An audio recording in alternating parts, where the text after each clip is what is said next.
1.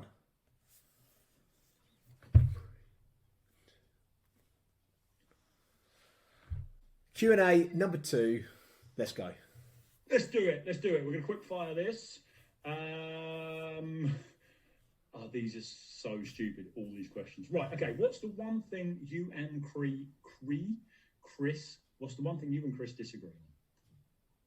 Hang on, let me... Burpees. I'm converted. Burpees, definitely. You're converted? Yeah, I love them. You like a burpee? Yeah, I love them. Well, a burpee nearly killed me the other day, but I still love them. I'm not sure we can be friends anymore. What? You like a burpee? It's genuine. You're not messing. Part of me wants to do a competition this year, and part of the competition will be burpees, so I have to do them. Burpees, sport-specific training for competition. Yeah, I think I need to establish my position on burpees. A burpee is an advanced exercise who amateur trainers throw at beginner clients to make them feel sore and sweaty, so they leave a session feeling like they've done a good exercise. They've had a good workout. A burpee is not a beginner exercise.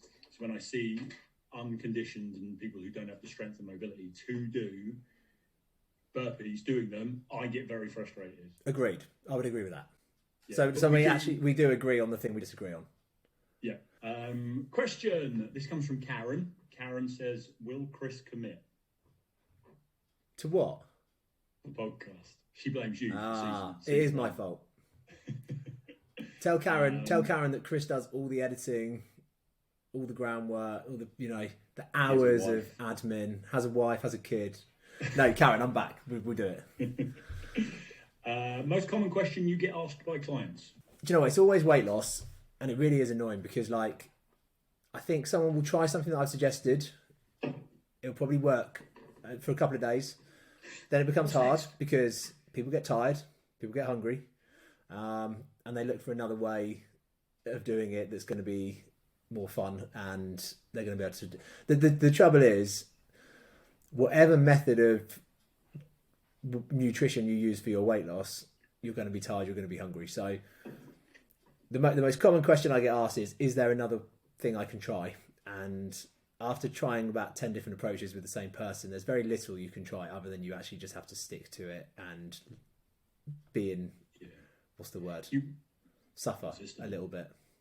Yeah, you bring up a good point there that I think can be expanded on in the sense that people will jump onto a system or a scheme on trying to lose weight, and they'll find success with it, and then they'll change it rather than go, right, I've had a good week.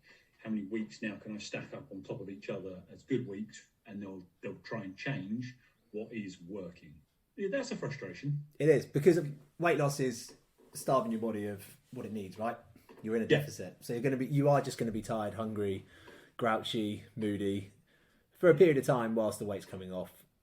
And I shout online a lot about don't try and get into a calorie deficit for a too long a period of time. Let's get you to a maintenance and then try and increase your energy expenditure. You'll just be happier for it. As soon as you start restricting calories within the body fights back. It tries to slow you down. It restricts your energy.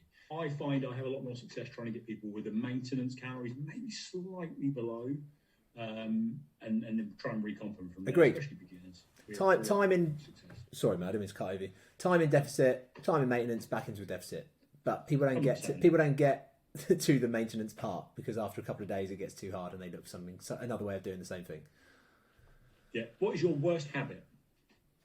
Talking over people. No, I mean genuinely, like clients, Faye, anyone. Faye gets out of breath trying to get a sentence out because I will talk over her. So I would say my worst habit is definitely not waiting. I've got a meme. I'll send it to you. It's a guy talking to a woman in a pub, and she looks bored as heck. And it basically he's suggesting that you always talk over everyone. I'll share it at some point. Yeah, that's me. I'm that guy. Could you take a life? Yeah. Multiple. If I knew I was going to die tomorrow, fucking loads of people going out. No, I'm joking. No, I couldn't. Okay. You? I've expanded this one. Could I? Yeah. Oh, I'm very anti-death penalty. I'm not sure I could. No, I couldn't. I'm not sure I could. I've always, everyone says, "Oh, if you hurt someone I love or someone I cared about, then I absolutely could." However, I feel like it's a very short-term punishment. I feel like let's lock people up for a long period of time and Make them suffer. inside. Yeah, make them suffer and ruin their life. I guess the caveat to that would be war, wouldn't it? If you had to protect people you love. If it's you versus them, I think that's fair. I don't think you'd want it though. Right. Okay, I've got one. Should I have a plan when I go to the gym? Oh my god. Yes, 1,000 times yes. It doesn't even have to be. It doesn't have to be a completely really well structured, intricate. It doesn't have to be like that. It can be. You can have a lot of success with that. It could just be literally like a fishbone, right? You know what you're going to hit, and you fill it in as you go. As long as you are tracking, that's the key thing. You've got to track what you're doing. You've got to keep an eye, and you've got to progress on. Yes, have a plan, guys. Have a plan. Yeah, I think when you go into the gym, you need a plan in your head of what you're going to do, what you're going to accomplish out of that session, because you're going to have a much more productive workout. Even if you have to vary it and change it because of whatever aspects when you get in there, always have a plan when you go in. Yeah. Who would win in a fight? You or I? Oh, me, I'd kill you. I'm boxing now, mate. Twice a week. Yeah, you've seen me box. If I knew what I knew now, 15 years ago, well, I'll say 15, probably, and the rest, man, it would have been dangerous. I'm telling you. Yeah, you would have been dangerous. You were an arsehole. That's an interesting point. You bring up an interesting point there, though. We said this the other day, didn't we? If you still are thinking the same way you were 5 years ago, or you were still doing the same things, you still believe the same things you did 5 years ago, then either 5 years ago you were a genius, or right now you're a fucking idiot because you refuse to evolve. Agreed. It's taken me a lot in these last 6 to 12 months to change my approach to training. But that's evolved massively for me in the last little while. What big changes have you made as far as like your philosophies and beliefs? I think in all honesty, I've given up on the bodybuilding only kind of approach to my training. Don't get me wrong, like that approach was amazing for me. Like that got me doing exactly what I needed to do in terms of enjoying the gym, and I loved it. I loved like the toughness of competing and everything like that. But it doesn't work with my lifestyle now. I always carried it on because I always wanted to do one more show, and after going to a show last year and realizing, one, I don't take steroids, so it'd be very hard for me to compete against people who did. Two, most of the people who did well at the show were the clients of the judges, and some of them, in all honesty, didn't look like they'd really even dieted for sort of 4 to 6 weeks. I just realised like it was very subjective. Like having your training goal as how you look and your sort of aesthetics is far less rewarding than having performance-based goals. And I get my enjoyment now from going in and sort of beating my lifts, if you like, each week. So I get enjoyment per session rather than over a period of time based on how I look. So it's evolved for me, fits into my time schedule.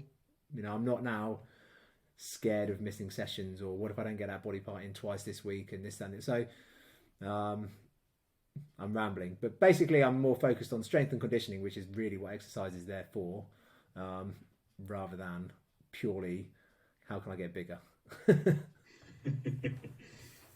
Do you think that's just come with age, or are injuries a factor? No, you blew your shoulder out last year. I blew my shoulder out. Actually, that was that was when I wish I'd carried on bodybuilding, because I've never really had an injury bodybuilding.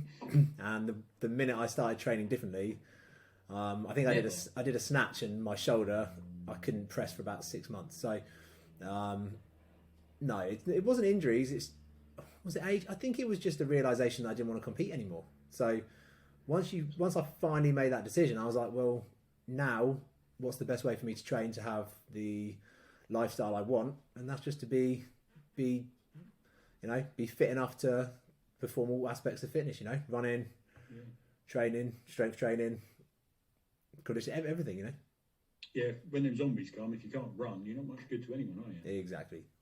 We get I used to want to be better for, it was against myself. Now I want to be better than everybody at everything. That's the difference. It's not a bad approach to have, is it? Yes, that's what I think. I think it's healthy. Right, let's get a couple more. Let's pick some good ones. I genuinely can't believe how many people asked questions. There are hundreds. I'm scrolling through trying to find good ones. Right, okay. 2 more. Yep. Oh, I expanded on this. I'm going to have a look at this this one's a one. long one. Right. Yeah. The trolley dilemma. Okay. A train is on a train track heading towards 5 people who will face certain death. You have the possibility to flick a switch, the train changes tracks, and only 1 person dies. Do you do nothing and allow 5 people to die, or interfere and 1 person dies? I'm so glad you didn't ask me who the 5 people were going to be. I thought that's where this was going. 5 people were going to die. Who would they be? David Rook. Well, surely the 1. Well, but then you've interfered. Then you've proactively killed that 1 person. Yeah, but I've proactively saved 4 people. Have you? Yeah. But you could have done nothing and it wouldn't have been your fault. Yeah. But I've still saved 4 people. If on my CV, I would put saved 4 people and killed 1. Oh, yeah, okay. I mean, that question actually comes from an ethics professor. It's a really good question.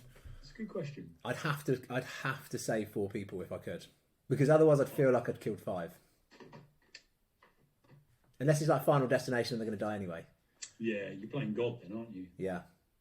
I'd like to play God. It's fine. Oh, I don't know. I just don't know if I could. Oh, I'm glad it's not a situation I find myself in, because ethically, that's a big dilemma, isn't it? Maybe we should have talked about that question beforehand, rather than me just going, oh, this is an interesting one. Right, let's finish it off with, what are the top 3 things you wish your clients would do? Top 3 things. Listen to me. Because you talk about them all the time. Yeah. 3 things I wish they would do.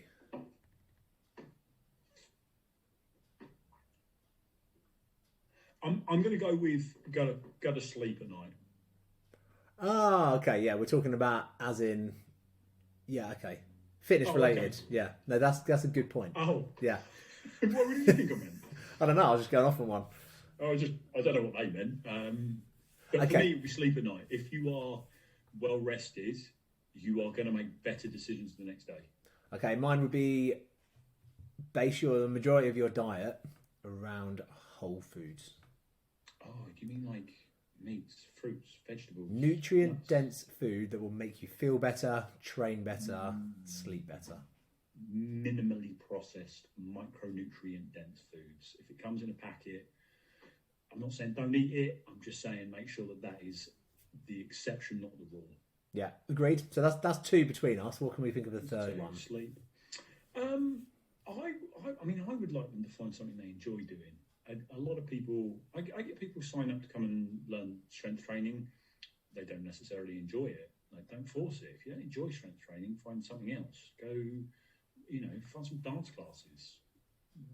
Go pole dancing. Go burlesque. There's so much stuff out there you can find that you'll enjoy. Go do it. Was that your go-to then? Pole dancing and burlesque. Oh, I mean, you wish your clients went pole dancing into burlesque. I have a number of clients who do pole, I've got one who does burlesque. She's always sending me, that's going to come across weird. She's always sending me, she went to G Live and a burlesque show last week, and she was sending me videos of that, and she did one in London recently. Right. Okay, I've got a quick fire. Fitness. Right, ready? Go on then, go for it. How do I get a 6-pack? You need to train your core to start with, and you need to have body fat levels to a level that they're going to be visible. Cool. So diet and exercise. They say the abs are they say abs are made in the kitchen. They're not. They're built in the gym. You need to build a rock solid midsection. If you want abs, right, let me drop this on you. The big three, okay, the rectus abdominis. That's the blocky ones you see, which are the six pack. You've also got number 2, the transverse abdominis. Yeah, you haven't seen anything else. Nothing there. So rectus abdominis is the big blocky ones down the front. The transverse abdominis is like an internal weight belt you all have. Everyone that's going into the gym wearing a weight belt, take it off unless you're maxing out. You have your own internal one. You need to train that as well. You also have the internal and external obliques. Those are your top 3. Those are the big 3 when it comes to the core. Rectus abdominis, TVA, and your internal and external obliques. You need to make sure you are training them all. And then you need to reveal these in the kitchen by dropping body fat. It's a very long-winded and random way of going about that, but no, it's good. They're not built in the gym. They're not built in the kitchen. They're a combination of the two. It's a combination of the two. Build them in the gym, reveal them in the kitchen. And they're not all they're cracked up to be. You'll be miserable if you reveal them to a certain extent. You'll probably be quite miserable for a long period of time to get there. So just be happy with being nice and lean if you can. I'd say that's a fair point. But if you do need to, take your shirt off to flick a switch to change your training on the tracks, you're going to want abs. Good point. Okay, last one. How many times a week should I train? I'm going to give a cop-out answer. What fits your lifestyle? That's not a cop-out. That's perfect. That is the most perfect workout, the most perfect time of day to work out, the most perfect frequency per week is the one that works for you and you can stick to. If it doesn't do that, you can't. Minimum effective dose. But the thing is, if I'm perfectly honest... Yes! Sorry. But if I am honest, if you think you're going to train like twice a week and get unbelievable results, you're probably wrong. So you are going to need to make it fit your lifestyle. It needs to be minimum effective, as in you need to get into the session what you need to get out of it in order to progress and achieve whatever your goal is. But don't try and you are going to have to try and commit some time to it. Chris using that terminology there, minimum effective dose, MED, is something we talk about a lot in our industry. Me and Chris, basically, there's miles you put on the body. Okay, we want to make sure that the exercise and the training we throw at our clients is orthopedically safe, i.e. we're not causing any injuries, and what is the minimum we can do for our client to get the maximum results. If you think we're winging it, you're wrong. We have a plan. And it's that MED, the minimum effective dose, is so important. Absolutely correct. Yeah. Minimum effective dose, but don't expect miracles if you're training twice a week for 15 minutes. You have to commit some time to it, and you have to maybe, what's the word, where you get rid of something else to compromise. You have to compromise a bit of your time to exercise where you might be sitting watching TV. Even if you don't want to do it, you've got to get up and do something. I shared one of my social media posts a while back. Really resonated with some people, and my next client's just turned up. But let me say this quick: it resonated with people. I basically suggested that if in 60 days' time you had to perform a certain lift, whether it's I said in the post 5 pull-ups. If you had to do 5 pull-ups in 60 days from now, or you never get to see your loved ones again, right? How many days out of those 60 would you practice them? Yeah. Very good point. One, wouldn't you? So anyone trying to get to achieve the results and doing something twice a week, come on, just compromise a little bit. Just it doesn't have to be every day, and it doesn't have to kill you. No, you will find if you find a little bit of time every day to commit to it, then all of a sudden, because you're enjoying it and you're finding approach, you will find more time.